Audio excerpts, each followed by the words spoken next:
Muito boa noite para você que acompanha mais um episódio do podcast Saindo do Quadrado. Agora a gente está iniciando uma nova fase que é entrevistar não só os pré-candidatos ao GDF, mas também pré-candidatos para outros cargos que vão estar em disputa esse ano. Então é um espaço que a gente quer debater com os pré-candidatos ao Senado, a ser deputado federal e senador também, né?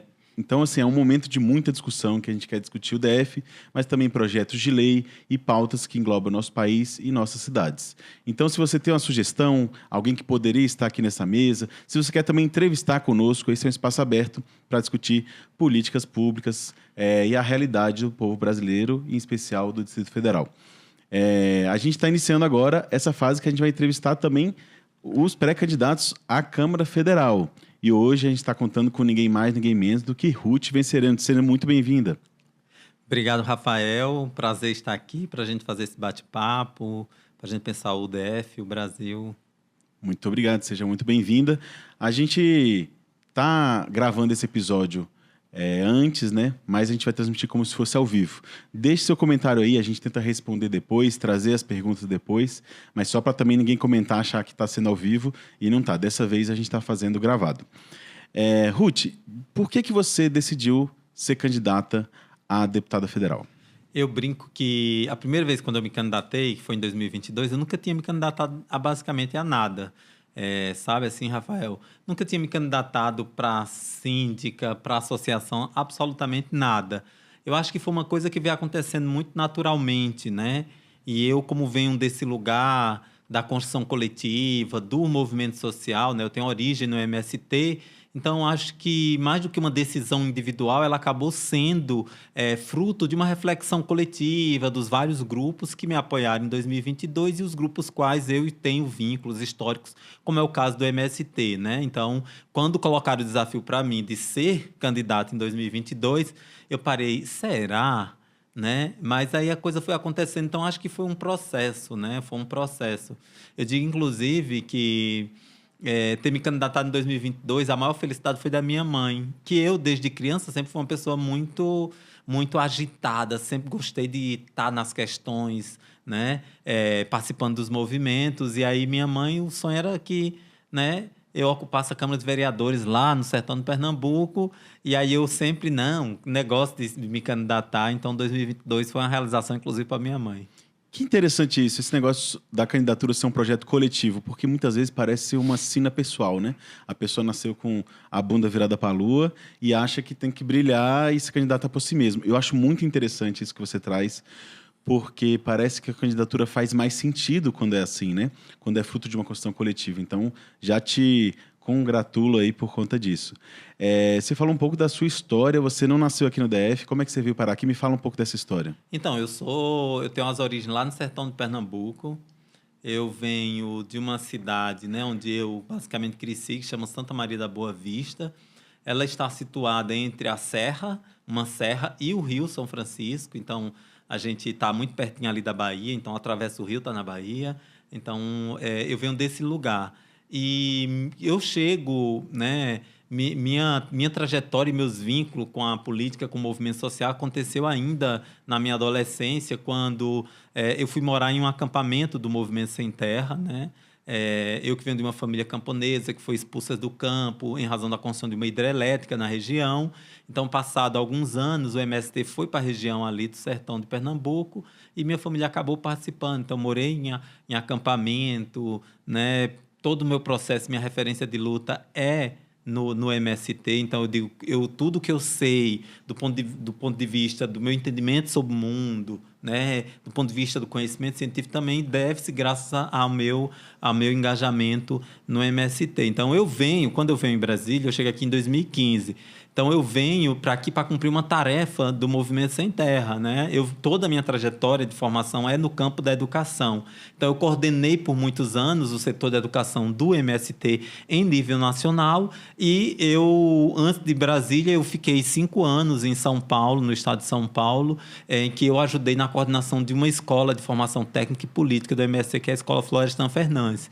Então, estava vencendo ali meu período, eu queria voltar para Pernambuco e a MST, não, faz o seguinte, a direção do movimento vai para Brasília, vai ter o Encontro Nacional dos Educadores, constrói esse encontro nacional. Aí eu cheguei em Brasília e me apaixonei por esse lugar.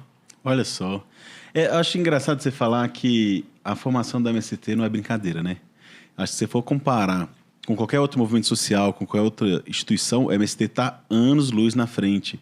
Não tem outra referência de movimento que tem a capacidade, não só em quantidade, porque é uma coisa muito grandiosa, espalhada pelo Brasil e América Latina inteira, né? Só para falar de alguns, né? Mas é uma escola de formação firme mesmo, assim, até do ponto de vista assim, marxista, assim, de formação, de ler os grandes clássicos e tal. Você não é uma aventureira, pelo jeito, né? Não. Eu digo, e é engraçado que foi exatamente isso que eu disse em 2022, quando eu chegava no lugar, não sou uma aventureira, né? E quando você fala dessa formação sólida que tem no MST, as pessoas desconhecem, em geral, o movimento sem terra. As pessoas têm a visão do MST muitas vezes, algumas ações pontuais, ou que saem na grande mídia, né? E eu sempre digo, a quem interessa colocar o MST nesses termos? A quem interessa fazer, inclusive, um processo de demonização do movimento sem terra? Mas o MST ele é grandioso. Veja, o MST tem 42 anos de existência, passou o governo. O MST começou no fim da ditadura militar, persiste até hoje, entrou governo de direita, de esquerda, de extrema-direita, e o MST continua. E ele continua porque ele tem um enraizamento na sociedade brasileira. Existem territórios, né, que o movimento coordena. Hoje, só para você ter uma ideia, Rafa, são mais de 400 mil famílias assentadas. Né? Em territórios espalhados. O movimento está junto com o Distrito Federal em mais de 25 unidades da federação. Então, nós estamos falando de um movimento grandioso. Né? E eu digo que eu me forjei nesse espaço, nesse lugar. E com muita disciplina, né?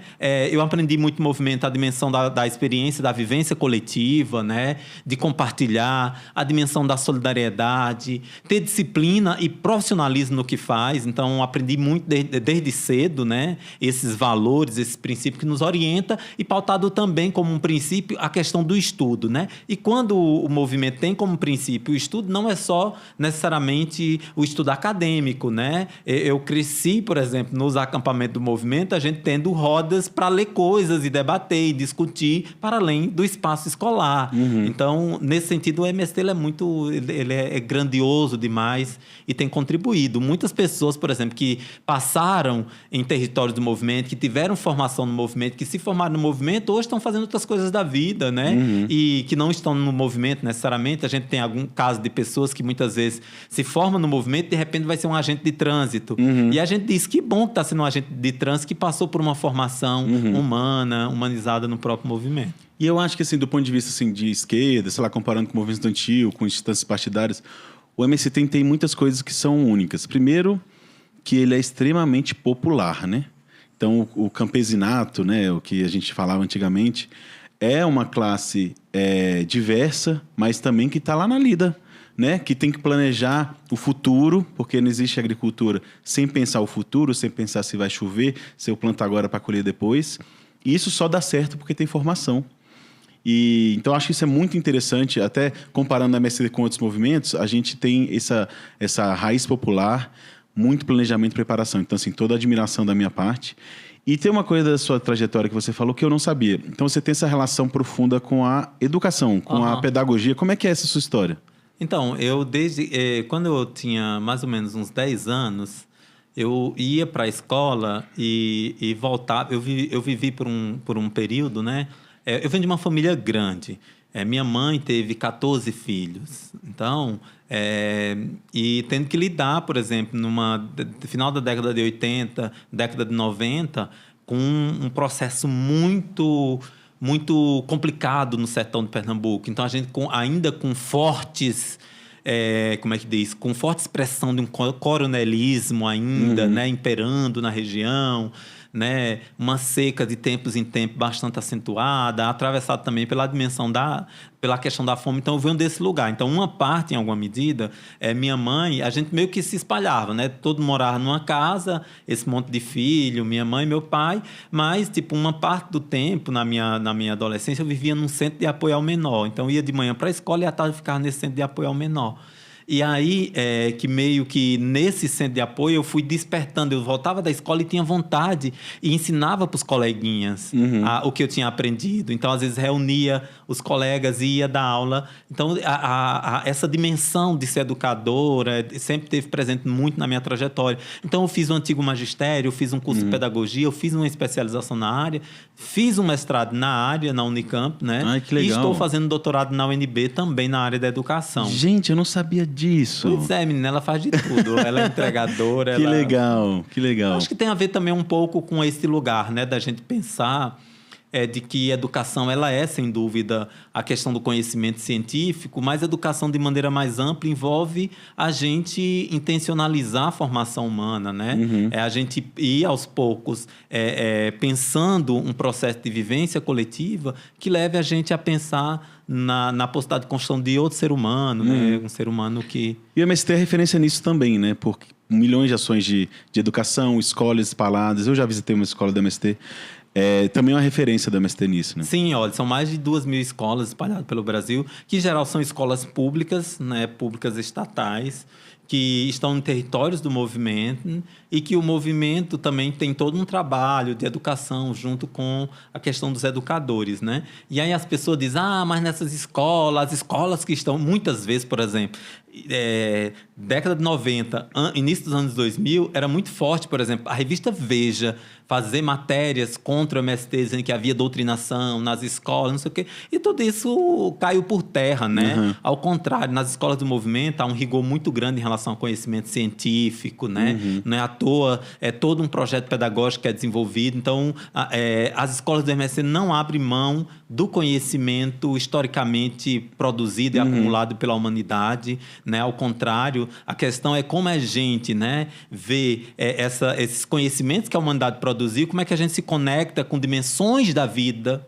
que isso facilite o processo de ensino-aprendizagem das nossas crianças, jovens e adultos. Então, e convivendo com a realidade da base ali do MST, né? Que também, se você não adaptar esse conhecimento, essa escola para lidar com a pessoa ali, não vai ser a melhor educação do mundo, né? Sim, até porque Paulo Freire já diz, né? A leitura do mundo, ela precede a leitura da palavra. Porque a leitura do mundo significa eu ter essa capacidade de olhar para onde eu vivo, para o território de onde eu habito, perceber quais são as questões que estão postas, quais são as contradições. Olha um exemplo concreto.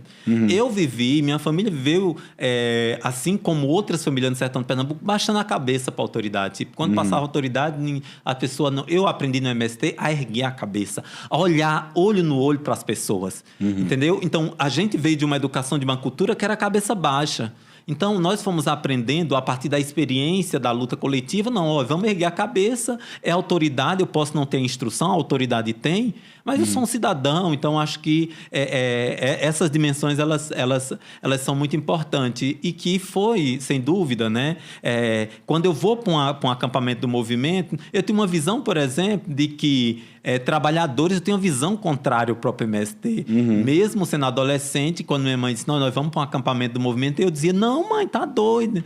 Vão roubar a terra dos outros, não sei o quê. E aí você vai entendendo que, por exemplo, aos poucos, de que há uma concentração de terra muito grande nesse país, de que há um desrespeito permanente em relação à Constituição, sobretudo naquele que diz que a terra ela tem que cumprir uma função social. Enquanto isso, boa parte a gente tem uma concentração muito forte e um monte de gente sem ter onde morar, como produzir. Então, aí você vai, na prática, entendendo de que o que o MST faz é fazer valer o que diz a Constituição, de que a terra ela cumpre uma função social e a função social da terra, em uma primeira instância, é a questão de produzir alimento para a gente alimentar o nosso país. Ela não pode servir para rentismo, ela não pode servir a terra para especulação, ela não pode servir apenas para o grande capital. Então, ela tem uma dimensão que é uma dimensão. Então, essa é a leitura do mundo, entendeu? Então, antes eu tinha uma visão ingênua, de que é errado, era não sei o que. Ao contrário,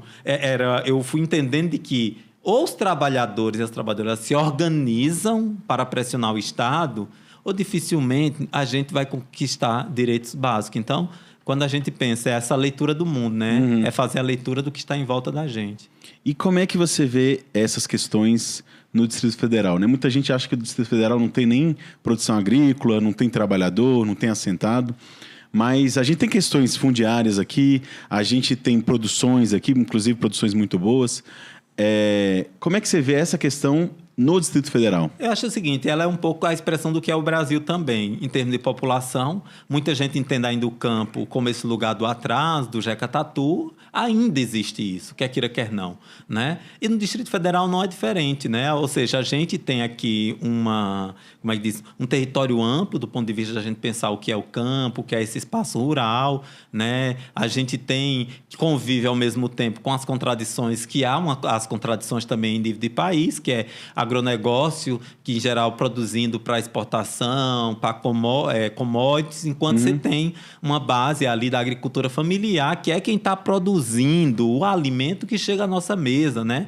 Segundo os dados aí, o que chega na nossa mesa, o feijão, o arroz, aquele alimento básico, ele vem da agricultura familiar camponesa. 70% vem da agricultura familiar camponesa. A gente fica às vezes a pessoa não tem esse conhecimento, ela fica até ofendida quando escuta esse dado. Como 70%? Porque o arroz, alguma parte é agricultura familiar, mas uma grande parte é monocultura. Enfim, aí depois eu fui entender melhor, que é o conceito do agricultura familiar, até a pessoa quando tem até 2 ou 3 empregados, né? Então, eu entendi esse dado. Né, 70%, cerca de 70% é produzido pela agricultura familiar. É muita coisa, é chocante, mas é verdade. Porque são, às vezes, pequenas ou médias produções. A pessoa ali, às vezes, tem a família ali trabalhando, ou às vezes 1 ou 2 empregados, e assim se alimenta o povo. Isso, como a gente estava falando, é uma realidade no DF também. Então, a gente tem muita produção, que inclusive de muita qualidade, de coisas que não são exatamente monocultura, e que você vai ver lá, são famílias, é familiar. Sim. Se você for lá ver, você vai falar, cara, isso aqui é produção familiar. Então, me explica um pouco isso. E também tem a dimensão das experiências coletivas, né? Que são as formas organizativas dos trabalhadores, em cooperativas, né? Por exemplo, nos territórios do movimento, em nível de país, são muitas cooperativas que produzem leite, cooperativas que são responsáveis por produção de arroz. Hoje, por exemplo, o MST é considerado o maior produtor de arroz agroecológico da América Latina. E isso não é um dado da nossa cabeça, isso é uma realidade concreta, porque o movimento passou vários anos investindo em muita tecnologia, projetando quadros técnicos importantes que estão à frente dessas cooperativas e dessas associações. Então, e para hoje a gente se tornar um dos maiores produtores de arroz agroecológico da América Latina e também um dos grandes produtores de leite, né? É porque tem a ver também com um investimento que foi feito, investimento em termos de formação, em termos de tecnologia, e que muitas vezes as pessoas não compensam. Então, quando a gente fala esse dado, por exemplo, da agricultura que 70% vem, não estamos falando só do pequeno agricultor ali da sua família. Nós estamos falando dessa rede que os trabalhadores também elas foram fazendo, foram se organizando. Porque aí também entra também um dado de preconceito, né? Quando digo preconceito, no sentido dessa ideia do conceito antecipado. É como se a agricultura familiar ela não fosse necessário, por exemplo, o uso de maquinários, né? É como se a gente estivesse ali só com aquela puxando na enxada. Não, ao contrário, né? Não é à toa que, por exemplo, o MST nessa relação com a China, né? E aí também nas relações com o governo brasileiro estão estudando essa possibilidade de ter, por exemplo, a partir de tecnologias chinesas, a gente ter os tratores. Eu vi que está sendo importado e vão fazer uma fábrica. Sim. Eu vi essa notícia que é incrível, são as maquininhas pequenas, né? Sim. Minha família tem, enfim, umas produçõezinhas lá. E essa preocupação com o próprio ambiente, as tomatas. As tomatas, velho, que resolve tudo, que você consegue arar, você consegue limpar, você consegue carrega coisa, a gente bota na carretinha. E não só as tomatas, que também às vezes é o mesmo motor da tomata, mas adaptado para específico a produções, né? Sim. Então, cava a vala, que vai plantar. Enfim, e eu acho mais interessante esse lance também da tecnologia social, né? Em volta do MST, né?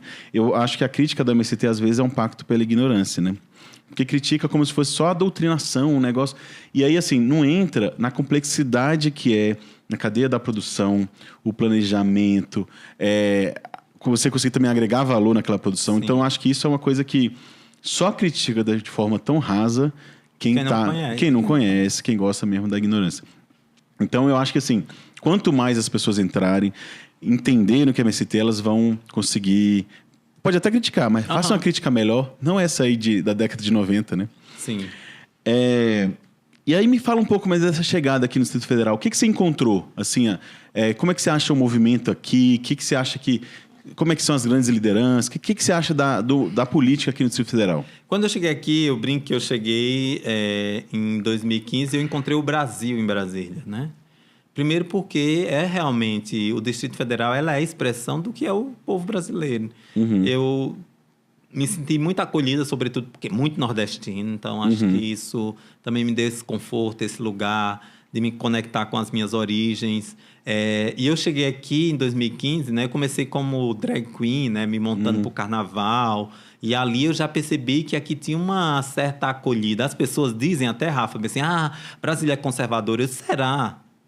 Será se Brasília é conservadora? Será se a gente, muitas vezes, sobretudo do campo progressista, não entrega isso? Essa cidade ela é conservadora sob que patamar? Então, essa cidade que já elegeu, por exemplo, vários governos petistas, né? 2 governos petistas, outros governos de esquerda. Então, o quê? A gente vai apenas taxar como conservadora de que Brasília é uma cidade inspiradora. E como uma cidade inspiradora, ela também está carregada de suas contradições. Porque nós estamos lidando com gente. Né? Então, e aí eu cheguei, e quando eu cheguei aqui, que fui participar de um carnaval, brincando num concurso, que rapidamente as pessoas já me associaram. Então, eu vi, olha, poxa, aqui tem um potencial muito grande da arte drag como uma linguagem, como uma forma de comunicação. Então, eu que venho da pedagogia, como educadora, adoro conversar, e tal. Passei a me valer da didática para a arte drag. Então, eu comecei a circular, indo para a escola, para outros lugares, porque, em geral, a gente pensa drag queen apenas como uma performance. O lip sync, a dublagem, não sei o quê. E aí, eu até gostava de fazer isso no início. Só que a vida foi me levando para outro lugar, que as pessoas diziam assim, nossa, um menino que se transforma, de repente joga uma peruca, não sei o quê, tá aí pela cidade, mas fala bem. Então, aí eu comecei a conjugar a militância que eu aprendi no Movimento Sem Terra com essa nova militância que eu estava chegando no espaço urbano. Então, eu já comecei e fui percebendo, sem dúvida, né, que aqui tinha importante liderança no Distrito Federal, mas o principal desafio que eu encontrava era a gente precisa falar com o nosso povo. E eu não sei se porque, por várias razões, nós, muitas vezes, fomos, aos poucos, nos afastando. Nós, quando eu digo, né, aqui não é entrar, é fulano, é cicrano, não. Mas, em alguma medida, por uma série de razões, às vezes, nós estivemos um pouco distante dessa lida, dessa contradição. E aí eu senti a necessidade de poder, por exemplo, discutir com jovens, de fazer chegar a jovens em algumas discussões que muitas vezes o militante tradicional, a forma tradicional de fazer militância não chegava. Então, taquei a peruca e fui.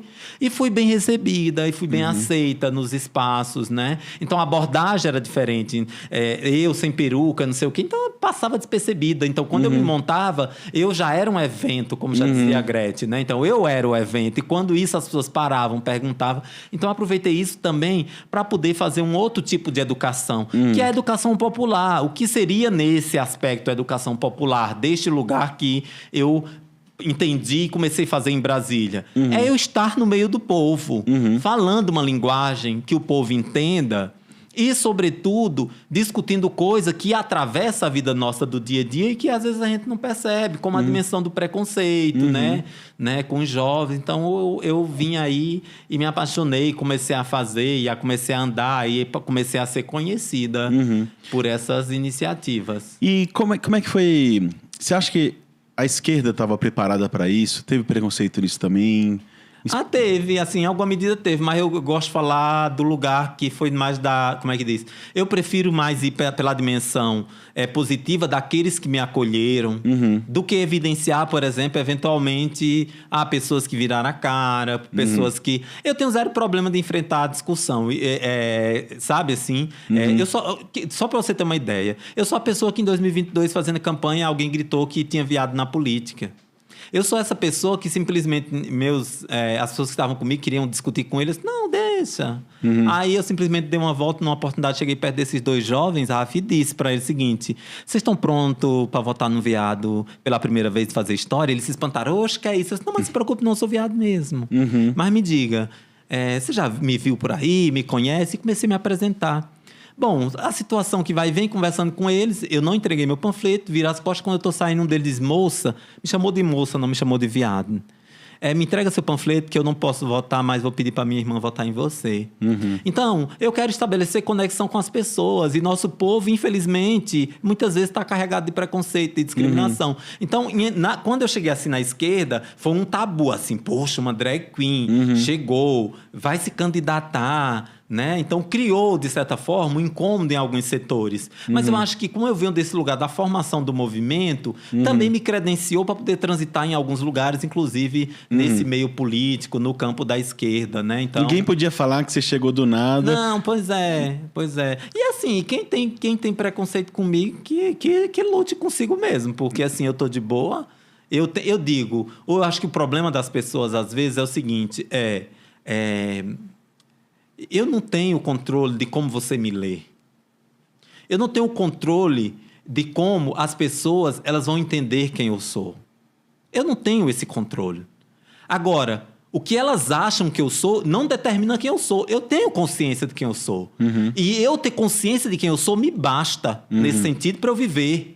Ainda que o outro venha com preconceito, com a discriminação, ok, existe lei, nós vamos fazer o que for. Agora, eu não vou perder meu tempo com algumas situações, não. Porque às vezes eu quero paz, que eu já sofri tanto na vida, então algumas brigas eu faço a opção de não comprar. E quem tiver com seu preconceito vai lidar na terapia, vai resolver de outra forma, porque eu, sinceramente, eu estou muito de boa, porque a forma como o outro me lê não determina quem eu sou. Não me define. A forma como o outro entende não determina quem eu sou, então... Que incrível, né, gente? Olha só que momento incrível do nosso podcast. Me lembrou muito aquela música do Emicida, né? Permita que eu fale, não só as minhas... Enfim, não só falar das dores, né? As minhas cicatrizes. Não só as minhas cicatrizes, mas assim, falar do meu orgulho, das coisas que eu construí. Enfim, E como que... você acha que a esquerda já entendeu? Não a esquerda assim como um todo, assim. Como você gosta que as pessoas te tratem? Eu acho que é o entendimento da identidade de gênero, né? A drag queen é uma performance, você falou que não. É uma identidade também. Como você vê isso? E você sempre quer ser tratada como sua drag queen? Como é isso? Então, na literatura... Agora lá vem ela. Não, a gente tá aqui para entender mesmo.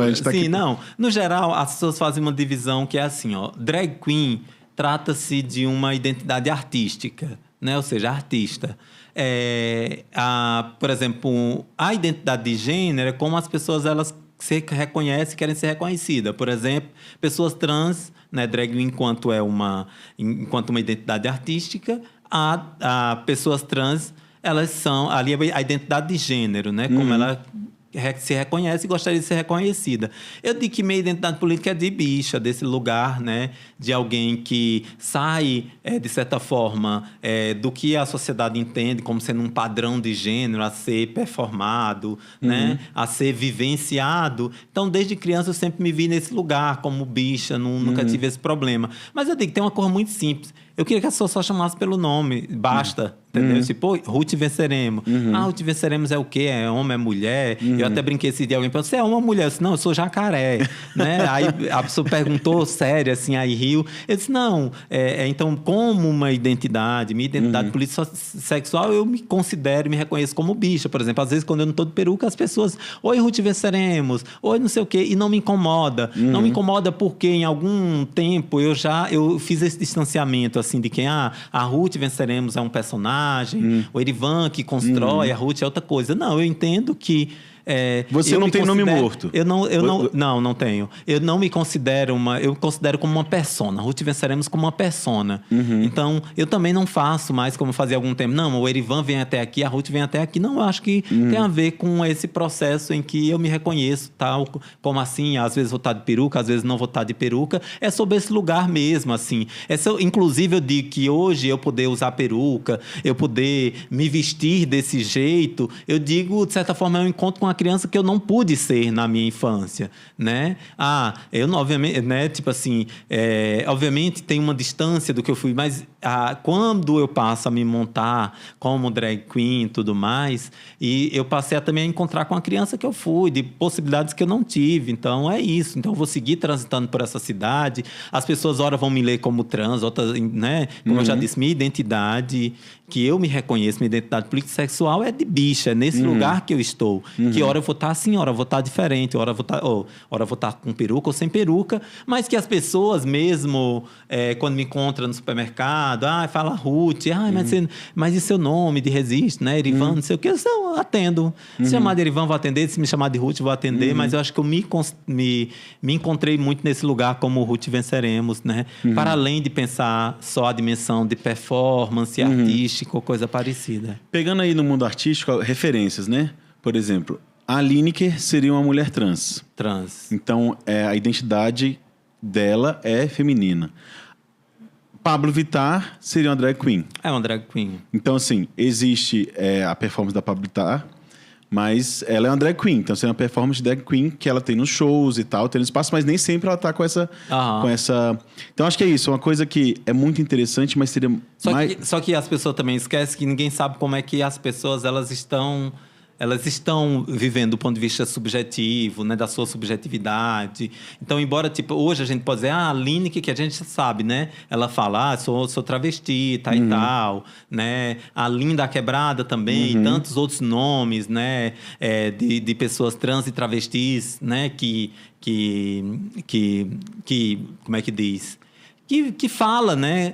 Só que, assim, nem sempre... Eu até evito dizer assim, fulano de tal é drag queen, é trans, não sei o quê. Obviamente, quando a pessoa se assume, sim. Mas, muitas vezes, muitas pessoas, elas veem na arte drag também este lugar, num primeiro momento, também, de certa forma, de acolhida, de poder ser, né? E aos poucos, exteriorizando também a sua identidade de gênero, o que aconteceu com muitas trans, inclusive muitas travestis. Então, por isso que, muitas vezes, eu prefiro não ficar fulano de tal, não é, eu não sei como é que a pessoa tá se vendo, tá se lendo, né? Mas, em geral, na literatura, né? É isso, né? Drag queen, nós estamos falando de performance artística, né? De uma identidade artística, enquanto pessoas trans, nós estamos falando de identidade de gênero. Ruth, e como seria ter uma drag queen, seria a primeira na Câmara Federal? Como seria isso? Como você vê, como que você já está planejando? Porque quando a gente bota o nome na pré-candidatura, a gente já começa a se imaginar, né? Como seria uma drag queen com mandato na Câmara? Pois é, se a gente fosse só pela literatura, né? Pela literatura, a drag queen seria talvez ficar performando? Não, né? Eu me projetei assim, neste lugar, como esta persona, né? Então, eu acho que em algum momento daria um baque no parlamento, né? Aquele choque. E aí, certamente, né? Pessoas que não entendem que, em primeiro lugar, o parlamento ele deve expressar o que é o povo brasileiro. E o povo brasileiro é essa diversidade, né? Então, os parlamentares, eles têm um mandato que foi um mandato popular, foi eleito pelo povo. Então, eu estarei lá como uma deputada do povo brasileiro, não só de quem votou em mim. Então, eu acho que primeiro eu sinto muito nesse lugar, que às vezes as pessoas pensam que nós vamos ser uma coisa, esse fato de ser drag queen, vai fazer o quê? É performar, não sei o quê. Não. Nós vamos levar uma agenda séria para dentro do parlamento, né? Nós vamos, sobretudo, seguir avançando com os direitos do nosso povo trabalhador e tudo mais. As pessoas veem muito o fato de eu ser LGBT, achar que a defesa da pauta, né, as causas que a gente leva, diz respeito apenas à nossa comunidade. Não, ao contrário. Eu não serei a deputada das LGBTs nesses termos. Eu serei a deputada do povo brasileiro. E como povo brasileiro, a comunidade LGBT ela é parte fundamental, porque ela é povo brasileiro.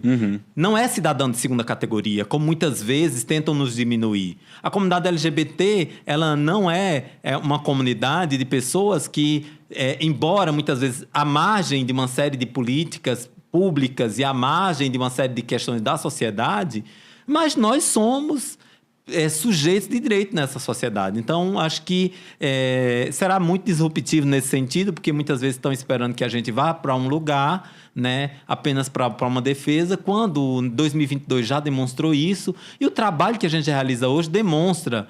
Meu interesse é melhorar a qualidade de vida do nosso povo, né? Então, portanto, enfrentar o que tem que se enfrentar em termos de desafios. Por exemplo, na comunidade LGBTQIA+, nós temos desafios relacionados, por exemplo, à questão da empregabilidade de pessoas LGBTs que muitas vezes são discriminadas no ambiente de trabalho e que muitas vezes parte dessa comunidade nem ao mercado de trabalho chega em razão do preconceito que é muito forte, da discriminação, sobretudo determinadas parcelas, como pessoas trans e travestis. Então, enfrentar isso é isso, né? É a gente poder avançar, por exemplo, com uma agenda voltada para o trabalho e tantas outras dimensões. Porque muitas vezes que pensa o fato da gente ser LGBT, é só a militância, só não sei o quê. Não. As mulheres na Câmara têm esse problema, né? Às vezes, mulher só pode trabalhar com pauta de gênero. E ela quer falar de cultura, quer falar de direito intelectual, quer falar de economia, qualquer tema. Mas, assim, não, ela vai só falar da pauta de mulher. Então, eu acho que isso é um mandato... Você quer ter um mandato pleno, né? Assim, ser sujeito de direito e poder exercer um mandato... em sua plenitude. Em sua plenitude é isso. Poder discutir o que está em pauta, poder discutir uma agenda que interessa ao povo brasileiro, né? Como eu disse, eu vou estar lá como deputada federal, a deputada do Brasil, né? Então, acho que... e muitos parlamentares LGBTs já demonstram essa capacidade de fazer um mandato para toda a sociedade, não apenas para a nossa comunidade em si. Porque, na medida que a gente avança com algumas agendas, por exemplo, todas as conquistas que a comunidade LGBT teve hoje, do ponto de vista do marco legal, elas têm como origem o judiciário. Isso, né? É uma coisa que a gente não tem dimensão. Até 2012... Não tinha união homoafetiva. Um direito básico, às vezes, de compartilhar um plano de saúde, qualquer casal não heteronormativo não tinha direito. Sim. E é um direito que parece que está desde a década de 60, 50, 20, não. É agorinha. 2012 foi, inclusive, como você está dizendo, o STF, que numa ação de descumprimento de preceito constitucional, acho que era isso, né? Garantiu o direito, que é o direito básico, da pessoa poder ter união civil, né? Sim, e aí mostra esse lugar ainda também de um Brasil que não avançou muito, né? Por quê? Porque a gente tem um Congresso Nacional que fica debatendo coisas que talvez não sejam interesse. Por exemplo, se a comunidade LGBTQIA+, as pessoas que são LGBTs, elas são contribuintes, elas ajudam a manter o Estado brasileiro, né? Através dos impostos e tudo mais, por que negar o casamento civil igualitário, por exemplo, a essas pessoas? Porque tem um Congresso que luta contra isso. Porque não... Vejamos, o que se advogou o movimento LGBT foi o casamento civil igualitário. Direito civil. Não foi uma luta pelo direito ao casamento religioso, porque nós entendemos que cada religião, cada credo tem os seus regramentos, suas normas, seus preceitos, e casa quem quer, né? Tipo assim... Então, e se eu não vou... Determinada igreja que não casa pessoas LGBTs, casais homoafetivos, eu vou nenhuma que case. Quem quer casar... Eu até brinco, eu digo assim, eu mesmo não quero casar, mas eu lutei para que quem quer casar tenha o direito de casar, porque é contribuinte. Então, nós estamos falando de coisa básica. Vejamos, boa parte, o Congresso... Então, essas conquistas elas se deu no judiciário, porque você tem um parlamento trabalhando contra, né? E aí é isso. Então, você tem um parte dos parlamentares que faz uma agenda contra determinados segmentos, como é o caso da comunidade LGBTQIA+.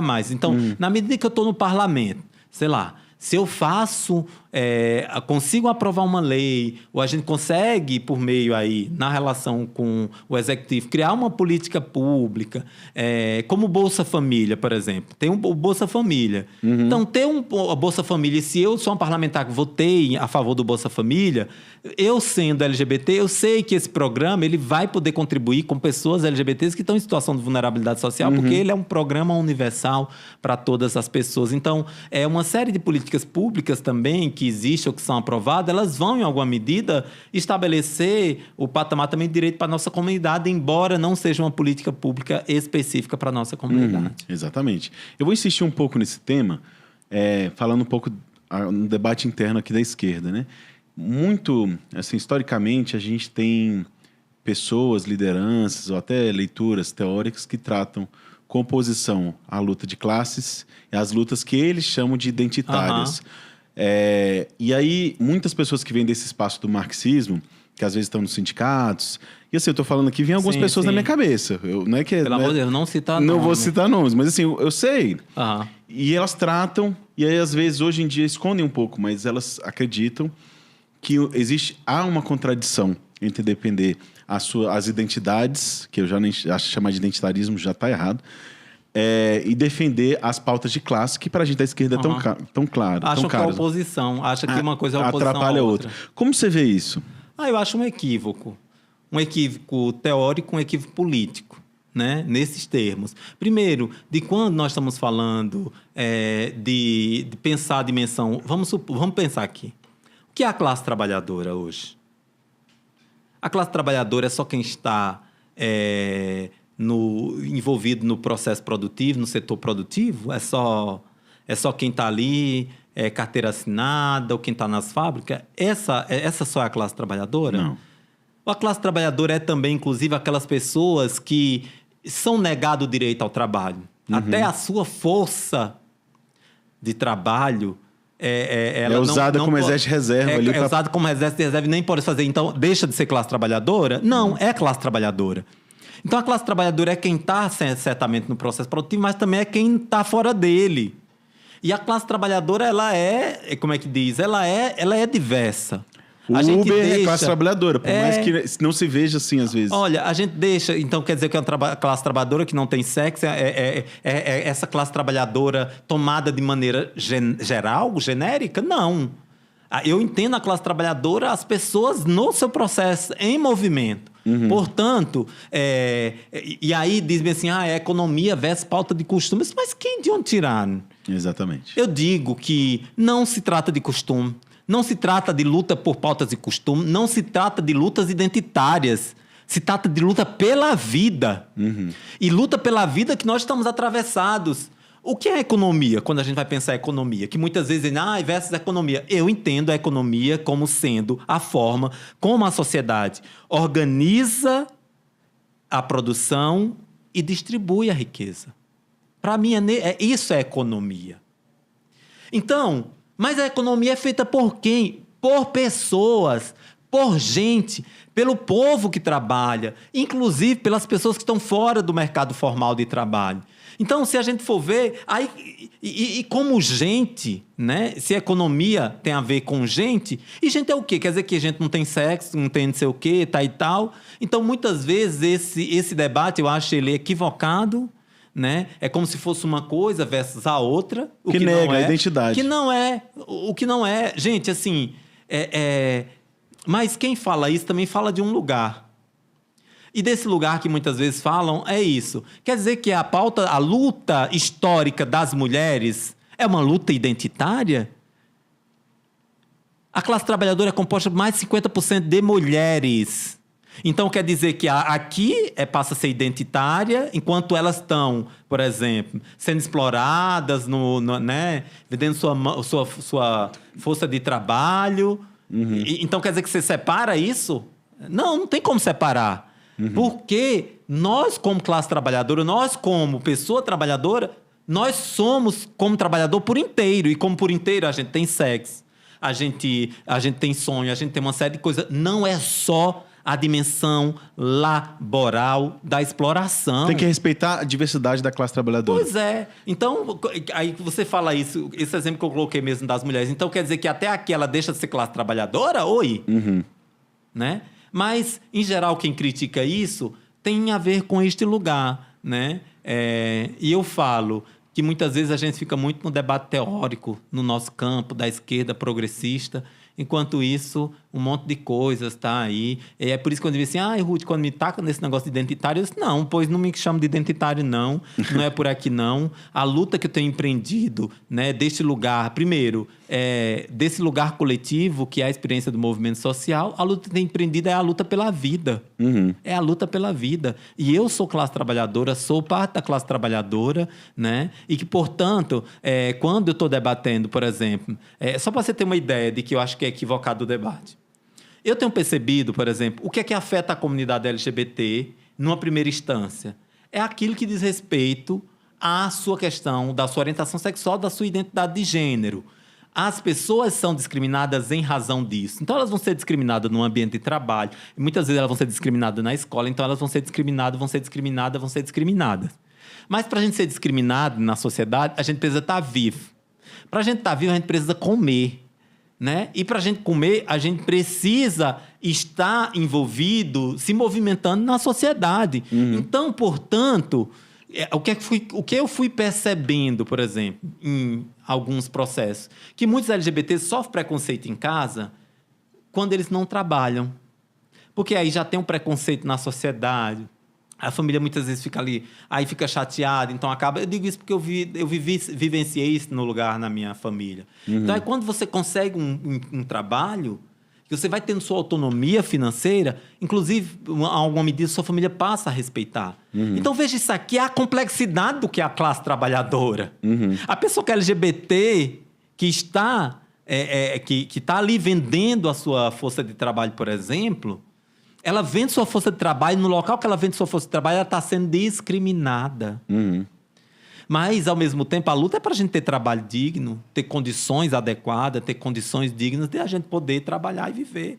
A escala 6x6, ou pelo fim da escala de 6x1, por exemplo, é o que interessa a todo o conjunto da sociedade. LGBTs serão beneficiados também, aqueles que estão no mercado de trabalho. Então, acho que muitas vezes a gente vai para um outro lugar, e talvez distante do nosso povo mesmo. Porque eu rodo esse Distrito Federal, Rafael, e de boa, de conversar com as pessoas. Obviamente, às vezes, algumas pessoas olham atravessada, mas eu tenho clareza de onde eu quero chegar. E tenho clareza de quais brigas eu quero comprar. E se vale a pena comprar algumas brigas. E eu sei, o nosso povo, eu não estou querendo passar pano para quem é preconceituoso, não sei o quê. Mas, cara, por exemplo, os meninos que me pararam na Feira de Ceilândia, que serve na política, tu tinha até viado, eram meninos negros, eram jovens negros, tinham mais de 18 anos. Tava no semiaberto, tava cumprindo medida no semiaberto. Essa é a nossa gente, esse é o nosso povo que comete erro, que tem uma série de coisas. É desse povo. Eu poderia simplesmente ir para cima dele, brigar, ou tal, inclusive talvez chamar a polícia e... Seria até legítimo. Seria legítimo, né? E eu não vou, como é que diz? E eu não condeno quem faz isso, tá no direito, tem que mesmo chamar, tem que denunciar. Mas naquele momento eu decidi, eu olhei ali, eu vi meus irmãos. Aqueles jovens, eu vi meus irmãos. Então, eu precisava, ou eu vou tentar fazer uma aproximação e criar uma ponte aqui, uma conexão com eles, ou simplesmente pode tacar o foda-se e vou para cima e vou brigar, não sei o quê. Eu fiz uma opção de poder dialogar com eles, sabe? Mas é isso, nem todo mundo tem a paciência que eu vou ter em alguns momentos, tem hora que a gente fica chateada, às vezes você fica ofendida. Mas eu acho assim, esse é o nosso povo que nós temos, sabe? O que eu acho sobre isso é o seguinte, a gente... tem que tirar o melhor das pessoas. Eu acho que o Bolsonaro tinha um superpoder de tirar o pior das pessoas. Então, ele passou 4, 6 anos tirando o pior das pessoas. Então, ele pegava uma pessoa que podia estar pensando sonhos para o Brasil, enfim, qualquer pessoa ali da nossa sociedade, e tirava o pior daquela pessoa. Por exemplo, a homofobia mesmo. Há muita homofobia na nossa cultura. Então, assim, não é só a pessoa que é homofóbica. Acho que a nossa cultura como um todo... ela tem uma homofobia entremeada, né? Mas se você for na rua e perguntar para as pessoas se elas são a favor ou contra que exista LGBT, eles podem até criticar. Mas se são contra eles se casarem ou terem uma união civil, é difícil encontrar uma pessoa que é contra ter união civil homoafetiva. É muito difícil. Então, assim, a mesma pessoa que às vezes pode ser homofóbica em algumas instâncias, esse direito mínimo ela garante. Então, nesse sentido, até acho que o nosso Congresso... está abaixo por vários motivos, você entrou um pouco nisso. Então, acho que a nossa missão, e acho que foi o que você conseguiu fazer nesse caso, você contou da Feira da Ceilândia, é tirar o melhor das pessoas. Porque as pessoas, nosso povo tem muito coisa boa a oferecer. E, acima de tudo, tem muita sabedoria. E até acho que por isso, apesar da campanha de décadas e tal contra o PT, a gente conseguiu reeleger o Lula. O nosso povo tem sabedoria. Ele sabe o que está sendo jogado. E por isso a gente elegeu o Lula em 2022 e vai reeleger em 2026. Mas eu acho que a nossa missão é fazer um pouco o que você fez em Ceilândia. Tirar o melhor das pessoas. Não que seja fácil. Sim. Ainda mais com o aparato da imprensa e tal. Eu acho que a gente tem... Acho que a gente tem uma sociedade que muitas vezes é isso. Quer dizer quem é humano e quem não é, nesse sentido. Quem tem direito à humanidade e quem não tem. E aí vai expropriando da gente, expropria tudo e deixa a gente basicamente sem nada. Então, a nossa tendência é sempre olhar o outro nesse lugar mesmo do preconceito. E aí eu não estou falando de LGBT necessariamente. Então, eu já olho, já faço o julgamento, eu julgo a aparência física, eu não sei o quê. Então, a gente tem sido educado muito nessa perspectiva. E eu digo, vamos olhar o outro como o meu igual, como pertencente nesse sentido, à espécie humana. Eu digo isso porque coisas me marcaram. Eu sou uma pessoa que eu falo muito, mas eu escuto muito. Eu sempre conto esse exemplo que quando eu fui dar uma oficina para crianças e adolescentes sobre discussão sobre sexualidade e tudo mais, aí eu perguntei o nome de cada um e quando eu fui falar, eu fui dizer, eu ia dizer que era uma drag queen, né? Eu sou deixei que eles falassem. Aí todo mundo dizia, você é trans, você é travesti, você é não sei o quê. E uma criança de 10 anos, ao fundo, simplesmente gritou, você é gente. Veja, aquela criança, ela estava me colocando no mesmo patamar que ela, de gente, de humano. Ela não via preconceito, ela não via uma série de coisas. E ela falou aqui dali espontaneamente, me colocou nesse lugar, devolveu para mim a humanidade que muitas vezes a sociedade ela tenta romper. Então, eu acho que é sempre também a gente ter esse olhar generoso com as pessoas. E foi o que aconteceu comigo em 2022. Por isso que eu digo, essa cidade ela é conservadora, porque deu a drag queen 31.538 votos, se candidatando na primeira vez, né, rodando. Porque eu sou essa pessoa que eu me jogo mesmo. Eu não venho de uma família de tradição com políticos. Meu sobrenome não é sobrenome político, nesse sentido. Né? Minha família, ela não vem de família de herdeiro. Então, quando eu tô no meio do povo, você vê alguns vídeos, ali não é como personagem, sou eu. Eu estou fazendo o que eu acredito, eu não estou fazendo VT, não estou fazendo para aparecer. É porque eu acredito nessa conexão de conversar com as pessoas. E em 2022 teve muitos casos que as pessoas diziam, eu vou votar em você, Ruth, mas não voto no Lula. De jeito nenhum eu não voto no Lula. E aí, o que eu faria? O que você faria? Você ia tentar mudar, não sei o quê, e tal. Primeiro o seguinte, eu dizia para essas pessoas, algumas que diziam que não votavam no Lula, é o seguinte, olha, você deve ter suas razões para não querer votar no Lula ou no PT. Né? Em alguma medida, né? Algumas abriam, falavam do que se tratava, algumas eu conversava, mas tinha gente que estava muito convicta que eu não ia perder meu tempo. Tipo assim, porque ela estava por uma série de fatores, ou pelo projeto de tentativa de destruição do PT, do próprio Lula, que aconteceu, e como isso também contagiou o debate público e também as pessoas. Mas eu estava ali para conversar, então foram muitos casos. E eu não estou falando de uma, duas pessoas, estou falando de várias pessoas que me param até hoje. Em você eu voto, no PT eu não voto, não. Que doideira. Porque você é legal, eu gosto de você, mas não gosto do partido. Né? Então, como é que diz? O movimento da Lava Jato respingou e continua respingando até hoje. Né? E aí, no Congresso Nacional, muitas vezes vêm à tona pautas que são pautas que a extrema-direita provoca, que muitas vezes nós temos que ir para cima para poder defender e que vira o centro da discussão. Essa galera, ninguém está preocupado, por exemplo, com com algumas coisas, por exemplo. Toda hora querem botar um projeto de lei para ser contra crianças e adolescentes nas paradas LGBTs, né?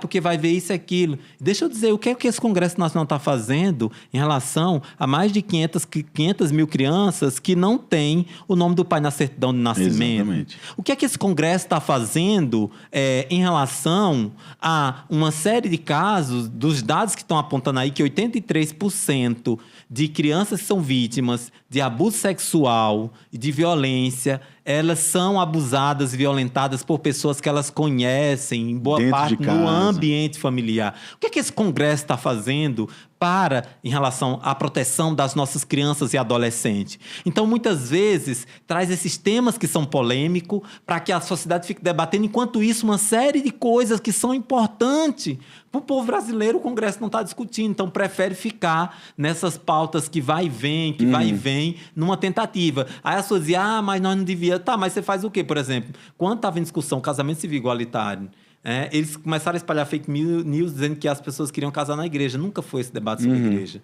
É sobre um direito para assegurar uma série de direitos básicos para a comunidade. Por outro lado, um movimento, uma tentativa que em algum momento queriam impedir de pessoas LGBTs adotarem crianças.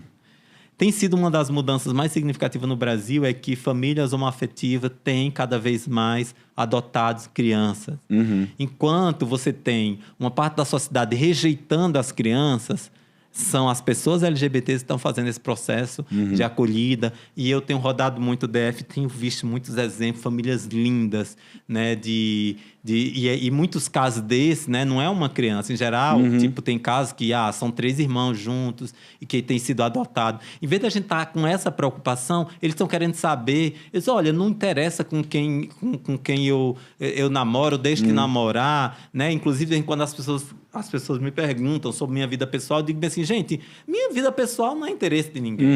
Assim, é um assunto meu. É um assunto meu, tudo mais. Se eu namoro, se eu não deixo de namorar, não sei o quê, né? Obviamente eu sou gente, tô viva, namorar é bom, tudo mais. Mas assim, essa não é a pauta. Ruth venceremos, drag queen, vai não sei o quê. Cara, vamos discutir propostas concretas. Não, isso é uma coisa interessante e parece tão simples, mas eu acho super que as pessoas não entenderam ainda. Toda vez que a gente fala de gay ou de lésbica, as pessoas começam a falar de sexualidade. Mas isso é um assunto íntimo. O que a gente tem que focar muito é a identidade, o respeito a essas identidades, né? Então, assim, se a pessoa tem identidade, o que ela faz, com quem ela faz, se for consensual entre 2 adultos, é o problema dela, entendeu? Então, acho que é isso que a gente, às vezes, fica discutindo muito ali a sexualidade e não discute o respeito às identidades diversas que a gente tem. E outra coisa, né? Eu aprendi muito cedo, né? O que vale é o caráter. Exatamente. A sua formação. Isso é o que importa. Se você é uma pessoa boa... Eu venho de uma família de uma tradição religiosa, né? Católicos e tudo mais. A gente aprendeu a fazer o bem, sem olhar a quem. Então, tipo, se eu sou uma pessoa que tem um trabalho na cidade, se eu ajudo o coletivo, se eu faço a minha parte, que danado o outro, porque interessa tanto o outro. Não, e parece sobre também... a minha sexualidade, entendeu? Ainda mais a fundo nisso, parece que só os LGBT são sexualizados e o tema da sexualidade deles é discutida, assim, publicamente, exposto e tal. E os casais héteros, eles estão em casa só rezando. Né? E não tem sexualidade ali. Então, assim, o cara é um homem hétero. A gente não fica discutindo o que ele faz, o que ele não faz na sua intimidade. Porque ali parece que é o sagrado, né? E o resto... Que a sexualidade dela deixou de ser... Eu aprendi na escola que a sexualidade é algo de fórum íntimo, diz respeito a cada pessoa. No caso das pessoas LGBTs, ela deixou de ser fórum íntimo, ela passou de ser da discussão pública em razão do preconceito e da discriminação. Mas se não houvesse preconceito e discriminação, eu digo, meu Deus, meu sonho é um mundo em que ninguém precisa falar sua orientação sexual, sua identidade de gênero, que as pessoas possam viver. Exatamente. Eu não entendo. Gente, as pessoas só querem viver. é viver mesmo, sabe? Assim, então, por que interessa tanto a vida do outro? Eu digo, o importante é o caráter, o importante são os princípios que a gente defende, os valores, sobretudo aqueles valores mais universais, de amor, de respeito ao outro. A gente vive um momento que, assim, é muito... Virou corriqueiro você desrespeitar. E aí você vai em todo quanto é espaço. Às vezes é no supermercado, você desrespeita o trabalhador que está atendendo, ou quem está atendendo desrespeita o cliente, ou coisa parecida. Ou o caso dos trabalhadores de aplicativo, né? A quantidade de violências que sofre, né? E aí que eu digo, sofre é isso mesmo. Muitas vezes que vão para cima dos entregadores. Ou aquela cultura que a gente criou, que às vezes não consegue descer para poder pegar a sua encomenda. Não sei o quê. Então a gente ficou essa sociedade muito... Eu digo, é desrespeitosa. E acho que a gente tem que caminhar para uma sociedade do respeito. Que respeito à opinião, a gente pode pensar diferente, né? E tá tranquilo. Porque a natureza humana, nós somos diferentes, né? A natureza em geral, né? Os outros animais, há essa diversidade. Exatamente. Há essa diferença. No nosso caso, não é também diferente. Essa diversidade, ela é inerente à experiência humana. Então, quando você tem uma opinião que difere da minha, podemos debater, vamos estabelecer os termos do debate, mas você não pode virar meu inimigo em razão que você pensa diferente. Né? É diferente, por exemplo, de algumas pessoas que não é sobre opinião. É sobre mesmo olhar para você e achar que você não tem humanidade, que você não merece humanidade, de que você é de segunda categoria, sabe? Assim, aí nesse sentido não é opinião. Essa pessoa, ela quer a minha extinção, a extinção do meu segmento, sabe? Então, aí nesses termos não tem conversa, não tem respeito. O que deve manter nesse caso é o que manda a Constituição, é o que manda os acordos coletivos que nós já fizemos enquanto sociedade. Você falou rapidamente de 2022, né? Você teve uma votação de fato expressiva, né? Passou perto de você se eleger, você ficou ali como suplente. Como você vê ali o cenário eleitoral? Você acha que agora você está com mais chance? Como é que é?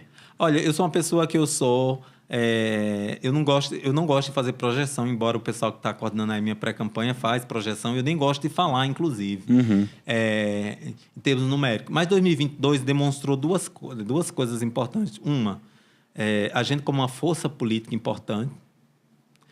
O resultado eleitoral, embora não foi uma vitória eleitoral, mas foi uma vitória política.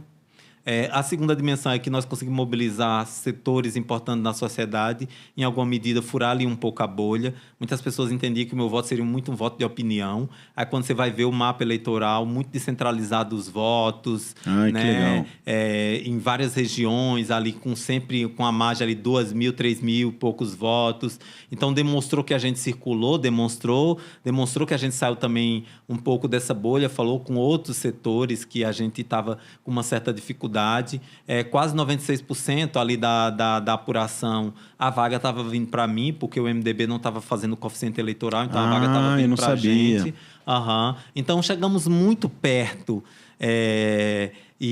Claro, aí ali sim, começou ali na reta final, na apuração, aí eu, meu Deus, não acredito, poxa, que é isso, né? As pessoas pediam até para eu gravar vídeos, não, vou segurar, deixa o resultado final vir. Então, mostrou que aquilo que eu disse que é muito conservadora, mas, cara, a campanha foi uma campanha bonita, ela foi uma campanha popular, a gente circulou, não fiz uma campanha de internet, eu fiz uma campanha na rua, conversando com as pessoas. E, em algum momento, Rafael, eu achei que não ia ter tanto voto. Aí, sim, em algum momento eu achei que não ia ter voto. Por quê? Porque eu não sofria violência. Eu andava na rua, as pessoas me paravam, as pessoas me acolhiam, chamavam para conversar. Já vi você na televisão. Então eu fiquei assim, aí quando as pessoas diziam, você acha que vai ser quantos votos? Não me passava na cabeça, mas tinha uma hora que eu dizia assim, talvez eu nem tenha voto. Porque assim, uma pessoa como eu, andando na rua LGBT, o que é que a gente pensa? Violência, vai jogar pedra, vamos não sei o quê. E eu fui muito acolhida nessa cidade. Sabe? Porque eu também fui muito propositiva, eu fui muito assim, circulando, conversando com o nosso povo. Então, 2022 foi muito, muito bacana. E as pessoas dizem, é uma campanha cansativa, mas me bateu muito saudade, porque eu sou uma pessoa que eu gosto de conversar com ela. Acabou cansada, mas já quer de novo, né? Quer de novo. Rafael, quando você me vê conversando com as pessoas nos meus vídeos, eu não estou fazendo aquilo dali, tipo, roteirizado para não sei o quê. É espontâneo, porque eu gosto nesses termos de conversar com o nosso povo, sabe? Então, foi bacana 2022. E aí aí eu entro em 2026, qual era o cenário que a gente tinha em 2022? A Érica Cocai, candidata a deputada federal, você tinha ali o Agnello também pelo PT, porque assim, pela federação nós só tínhamos direito a 5 vagas, né? 2 vagas eram para o PV, 2 vagas para o PCdoB. E 5 vagas para o PT. Então, o PT tinha direito a indicar 5 nomes. Então, tinha ali naquele primeiro momento eu, Érica Cocai, Vanessa Elbicho, Policarpo e o Agnello. Então, foram essas 5 pessoas que concorreram. E para ser a primeira eleição, eu fiquei como primeiro suplente da federação. Inclusive, muitas pessoas, né, que já tinham disputado outras eleições. E sendo a minha primeira, foi muito expressiva nesse sentido. E 2026 agora, qual o cenário? Né? E por que eu volto de novo e estou como pré-candidata a deputada federal? Primeiro, porque teve um movimento importante em torno da minha candidatura. Eu entendo, e aí a minha projeção é o Congresso Nacional, é a Câmara Federal, pelas pautas que a gente debate, pelas pautas que a gente carrega, né? Que é importante ter mais de gente como nós nesses espaços. Pessoas negras são subrepresentadas nesses espaços, por exemplo, né? Nós somos a maioria da população brasileira, mas quando você olha para o Congresso, menos de 20% das pessoas são negras, né? Então, quando você olha, por exemplo, no caso da representação das mulheres, não é o meu caso, mas tá 18% apenas representando comércio. Então, se você vai pensar a comunidade LGBT, então aí é 0,0.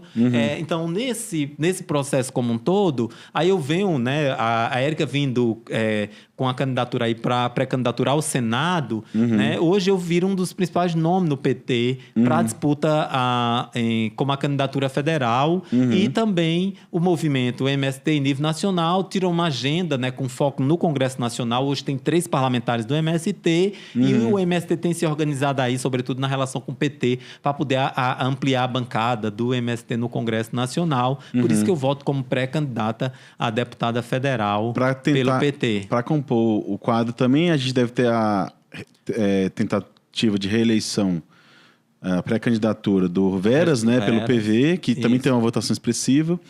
E temos algumas outras candidaturas pelo PT também postas, né? Sim. Mudou muito o quadro, porque a grande puxadora de votos saiu, a Érica Cocai, que vai pro... Esse é um desafio que está posto. Mas nos momentos, Rafael, mais difíceis da história do PT, o PT sempre elegeu pelo menos um. Então, nós estamos com muita confiança nesse sentido de que o partido tem chance, sim, de fazer não só eventualmente, deputado ou deputada, mas também possibilidade de ampliação. Na eleição passada, foram quase 300 mil votos, né? A federação teve. Então, foi um voto. E aí você tem um voto petista também aqui, forte aí, que já está consolidado, de certa forma, né? Então, Perfeito. acho que a gente tem um cenário bom nessa disputa, sem dúvida. O PT tem quadros muito preparados, importantes, né? E nós estamos animados, assim. Não vejo a hora logo de começar a campanha oficial, para poder a gente seguir aí. Hoje a gente já faz um trabalho que circula, né? Independente um pouco do cenário eleitoral. Então, a minha candidatura é para a deputada federal, pelas razões que eu já coloquei, sobretudo pelo desempenho que foi em 2022. Eu sou fã, acabei de lembrar, você estava falando de 2022, eu sou muito fã do seu fotógrafo de 2022, o Matheus Alves. Matheus é um Ele é querido. Incrível, né, velho? A Erika Hilton me tomou, o Matheus Alves. Olha só. Não, o Matheus é um queridíssimo, um dos brilhantes fotógrafos que nós temos, né? E hoje está compondo aí a equipe da Erika Hilton. E eu fico muito feliz e também ele é orgulhosa virtuosíssimo, né? Do Matheus. Ele é incrível mesmo.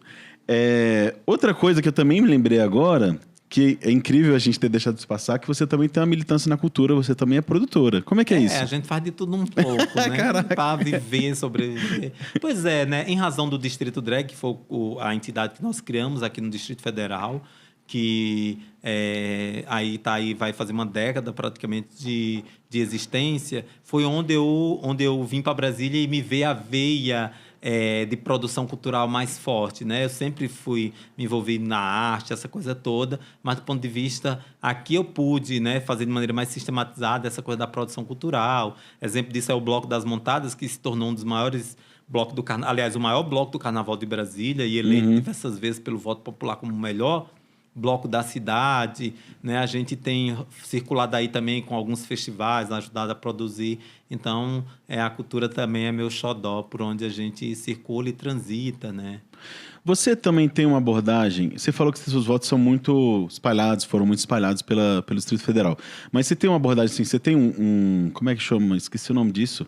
Enfim, a sua base eleitoral, algumas cidades do Distrito Federal que você tem mais relação. Como é que é isso? Só para entender geograficamente. Tem algumas cidades que eu tenho mais relação. Tipo assim, eu moro ali na região de São Sebastião, por exemplo, aquela região.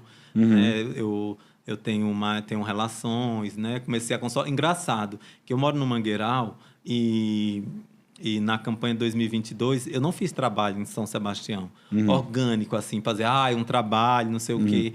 E aí eu tive uma votação ali, 2.800 votos, se eu não me engano. Entendeu? Então, mas eu tive voto ali. Basicamente, nas maiores cidades, né? As regiões administrativas, eu tive votos expressivos, assim. Mas é porque eu circulo muito. Então, Ruth, você tem qual a sua base? Fica onde? É São Sebastião? Tem em São Sebastião, quando tem alguns trabalhos que eu faço, mas não somente, entendeu? Então, a gente tem muitas pontes, muitas outras lideranças nesses outros territórios, né? E com uma agenda que é para além da comunidade, né? O que é que você faz? Não, a gente tem trabalho social, tem outros trabalhos, né? No campo da educação também, que a gente tem dado uma circulada boa, inclusive nas escolas, fazendo trabalhos, né? Você falou um pouco da escala 6x1, que eu acho que nacionalmente é a principal pauta aí. Mas tem outra pauta nacional muito importante, que é uma pauta nacional, mas também local, que é o Tarifa Zero. É uma pauta pessoal que eu sempre me envolvi, assim, minha militância no início era muito ali no passe livre. Como é que você vê a questão? Você acha que é uma pauta importante e você acha que é possível? Eu acho que é uma pauta importante. Eu acho que os dados já demonstraram ser possível, já que hoje, basicamente, o que a gente já paga, o que o Estado entra hoje, né, com incentivo, né, para as empresas hoje, basicamente faz pouca diferença se assumir como tarifa zero, né? Então, eu acho que o Brasil, com todas as contradições, nós estamos caminhando para a gente repensar algumas coisas, entre elas a questão da escala 6, o fim da escala 6x1. Não tenho dúvida que nós vamos avançar com isso e vai passar isso no Congresso Nacional, porque tem um clamor da sociedade, né? Então, acho que foi uma pauta que em alguma medida ali, eu acho que a sociedade despertou bem, né? E aí é a massa trabalhadora. Eu acho que a gente poderia ter potencializado mais do ponto de vista, né, desse debate na sociedade, sobretudo, né, na organização de determinados setores da sociedade, a galera que está no comércio, tudo mais, que tem um impacto muito grande. Então, acho que a gente está avançando para um lugar interessante, mas temos que ficar, como é que diz, vigilantes, porque nós temos um Congresso Nacional que sua maioria ali não está para defender os interesses do povo. Mas eu acho que como teve uma certa mobilização na sociedade, a gente consegue avançar. Aí você me diz assim, Ruth, e eu tenho conversado, por exemplo, com pequenos comerciantes, né? É diferente, né? Você ali um pequeno comerciante, um cara que tem uma mercearia, que tem alguns trabalhadores que são CLT, tudo mais. É diferente de uma grande empresa. E eu acho que a gente tem que pensar algumas formas, por exemplo, o Estado, sim, pode pensar algumas formas, sobretudo para esses pequenos comerciantes, né, os pequenos, médios empresários, de que forma a gente também pode pensar pensar alguma forma de dedução, inclusive, de alguns impostos, para que, em algum momento, essa parte, né... O pequeno gera mais emprego e paga mais imposto. Que Brasil louco esse que a gente vive, né? Então, eu acho que a gente pode pensar algumas coisas também nesse rumo, sabe? E o Tarifa Zero é a possibilidade não só de você ir trabalhar sem pagar, é a possibilidade de você viver melhor, poder circular melhor na cidade. Sabe? Olha aqui Brasília. Quer dizer que a massa trabalhadora só vem para o plano para trabalhar? E cadê? No dia que quer ir vir para um parque da cidade para poder passear, ou quer vir uma festa né, aqui no plano. Para o Bloco das Montadas. Ou quer vir para o Bloco das Montadas, tá, e tal. Então, acho que a gente já está indo para um caminho bom em relação à questão da tarifa zero. O governo do Brasil, o governo do presidente Lula já demonstrou que essa pauta é uma pauta importante, né? E quando a gente vai pensando nessa dimensão, a gente ter um SUS cada vez mais fortalecido, a gente ter tarifa zero, a gente repensar, né, as questões laborais, aí, o fim da escala 6x1, Isso aqui também é sobre justiça social. Certamente. Isso aqui é sobre a gente também pensar a qualidade de vida do nosso povo. Para finalizar, já indo para o final da nossa entrevista, você que está acompanhando até agora, não deixe de curtir, compartilhar e comentar, principalmente. Deixa aí sua carinha ali no comentário para que a gente veja que está participando, que você prestou atenção. Muito importante sua participação também para que esse conteúdo vá mais longe, né? O Saindo do Quadrado está querendo discutir os grandes temas, como a gente fez aqui com a Ruth Venceremos. A gente não falou ainda de GDF, né? O Ibanez, que passou alguns anos aí, parecendo até que estava na paz maceira, parece que tudo mudou agora, esses últimos meses tem sido assim um babado mesmo. Tá fervilhando, principalmente por conta do escândalo do Banco Master, não que não tivesse outros escândalos antes. Como você está vendo essa questão, né? Você acha que o governo ibanês errou principalmente em quê? Qual que foi o principal erro aí nesses 8 anos agora que estão sendo finalizados de gestão? Eu acho o seguinte, primeiro, que o principal erro de um governante é pensar um governo sem o povo, né? E eu acho que esse é um dos grandes erros e que se demonstrou, né, agora, né? Por outro lado, a gente sabe que Brasília, do ponto de vista da infraestrutura, né, ainda requer a gente pensar muita coisa, tudo mais. Né? Ele focou muito nessas grandes obras, mas, por exemplo, a saúde uma das principais gestões desastrosa que aconteceu foi exatamente nesse governo agora, né?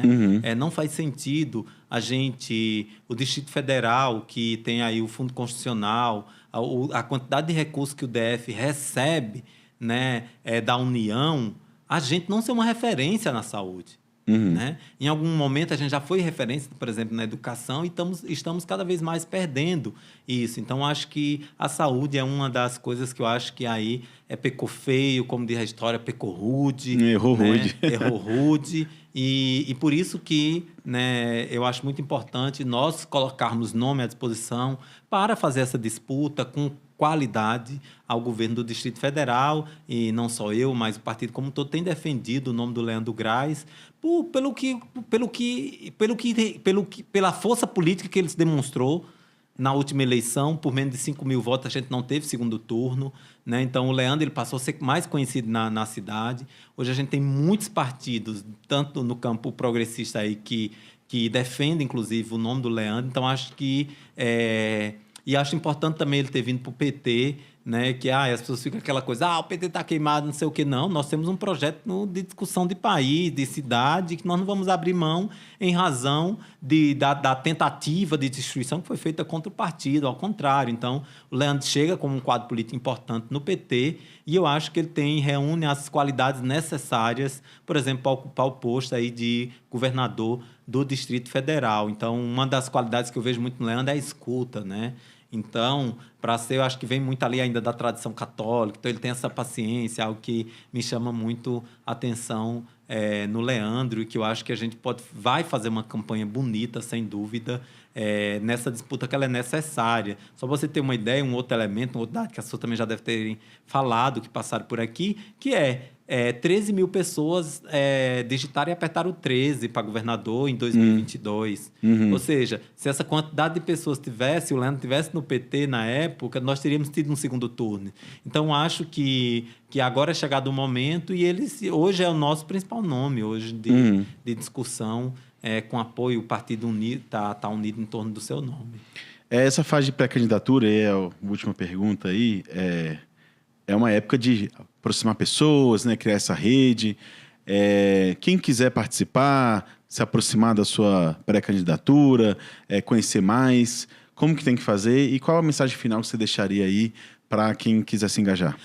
Para quem está nos assistindo, vai lá no Instagram, Ruth Venceremos mesmo, Ruth com TH, manda mensagem, vem fazer. Nós estamos num momento também de aproximar pessoas, né, pessoas voluntárias, que a gente pudesse discutir, inclusive, propostas, porque às vezes eu vou dar uma entrevista e as pessoas perguntam, mas quais são as suas propostas? Bem assim, não, eu quero que você ajude a construir. Eu não quero fazer um mandato pensado só das coisas da minha cabeça, sem dúvida, né? Eu sou uma pessoa que tem uma história, tem uma trajetória, algumas coisas a gente já sabe o que vai defender, mas também fazer um processo de escuta, ele é fundamental, né? Para que as pessoas, elas vejam que o mandato coletivo não necessariamente é você disputando 2, 3 pessoas pessoas ao mesmo tempo ali, mas é você respeitar esse princípio da coletividade, da consulta, né, da construção coletiva. Então, é só procurar a gente no Instagram, manda mensagem, e as pessoas, de vez em quando, perguntam, embora tenha hoje pessoas voluntárias me ajudando na rede social, mas boa parte do tempo sou eu que estou ali respondendo mesmo. Às vezes eu mando áudio para as pessoas, às vezes mando um videozinho, oi, fulano de tal, tal. Então, chega junto, que é muito importante a gente construir, e aí eu vou encerrando pensando muito assim, olha, quando eu era criança, eu não me via neste lugar. E eu não me via neste lugar porque era um sonho que não me alcançava. O direito de eu poder sonhar sobre estar nesse lugar não me alcançava. Eu não tinha as condições imagéticas necessárias, porque me foi negada. Então, fui crescendo, fui lutando e fui entendendo que eu poderia estar nesse lugar. Aquilo que eu te dizia, eu fui forjado numa cultura em que a gente tinha que baixar a cabeça para o coronel, para a autoridade. E eu aprendi a erguer a cabeça, porque eu também me coloquei como uma pessoa, como sujeito de direito. E aí, sobre isso, a gente pensar que nós podemos ocupar todos os lugares, inclusive o parlamento, para que tenha mais pessoas como eu, do povo, da gente, da classe trabalhadora, estando num lugar que a maioria dos que estão lá não está para a discussão dos direitos. Olha só os parlamentares que são contra o fim da escala 6x1, quando o parlamentar não faz escala 6, não faz essa jornada que faz um trabalhador brasileiro. Olha quanto ganha um parlamentar, olha quanto ganha o povo brasileiro. Aí a maioria dos parlamentares não quer melhorar, por exemplo, o salário do nosso povo, não quer aprovar, por exemplo, o projeto de lei para que os trabalhadores da limpeza urbana tenham um piso salarial digno. Entende? Então, eu quero estar lá para ser uma representante legítima do nosso povo. Por isso que a minha mensagem é, embora a vida seja muito difícil, embora muitas vezes nós vamos encontrar pedras no caminho, vamos ter muitas dificuldades, nós jamais devemos perder a capacidade de sonhar. Sonhar também é uma forma de nos mantermos vivos. Sonhar é uma das formas de nos mantermos alerta em relação ao futuro que a gente quer construir. Então, fazer uma disputa para deputada federal é sobre o presente, mas eu digo também é sobre o futuro. É sobre a gente pensar uma geração em que pessoas como eu, do povo da classe trabalhadora, se veja representado nesses espaços de poder. Perfeito, te agradeço demais. E conte conosco, aqui é um espaço aberto para todos esses debates aí. Muito obrigado, Ruth. Obrigado e tamo junto. Bora que bora.